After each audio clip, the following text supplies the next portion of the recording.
Epic Media. Ekivulu Kya Zari Hassan yakirabidde yekka. Ate kyo ekivulu ekyabadde ku La Bonita ekya The New Eagles oba ekya MP we Kakuuto Geoffrey lutaaya mwanattu ababadde muwadde naawe babalisangalo amanya muziku Alhaji Abdul Nyamishafi Kulwanga Epic Media sharing subscribing liking amoli emanji tugenda kubanga tugabatuusaako mwanattu wenkusesa Kya Zari Hassan oluvannyuma lw'okuba nti bw'ava mu ggwanga erya South Africa akoma mu ggwanga lino Uganda n'amansa ssente ebintu nno si byabadde omulundi guno wadde ng'omukulembeze w'eggwanga asobola okubeera ng'avaayo n'abeera n'ata ebidongo wamu n'ebifo ebisanyukirwamu basobole okuba nga nabo bafuna ekigulira magala eddiba. Abantu baalagiddewo nti ekyamazima tebannaba kuba beetegefu nnyo kubeera nga bayingira mu mbeera ez'amasanyu.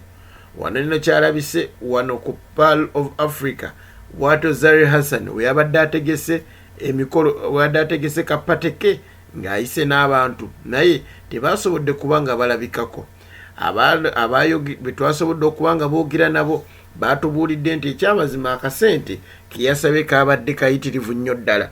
Kya Zari yavuddeyo n'abeera nga yeekokkola abaalanze omukolo guno abaalanze akabaga kano oba kapate nti ekyamazima baakalangidde ebbanga ttono ne batawa abantu muwagaanya kweseetinga naye nga tannaba kuba nga ayogera ebyabamu ku be twasanzeewo basobodde okubeera nga bagamba nti tekaabadde kapate ka Zari ke yategese wabula yayitiddwa nga omunene okusobola okuba nga ate aleeta abantu okubeerawo.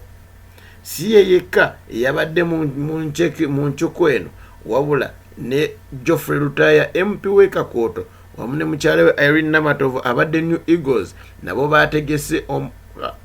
baategeseeyo okusanyusa ku bantu ku theatre La Bonita.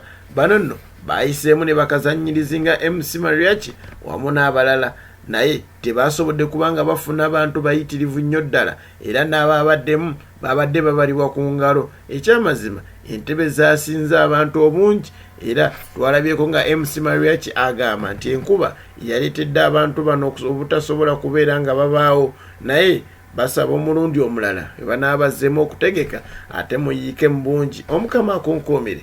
Nze muziku Alhaji Abdul Nyamishafi Kulwanga.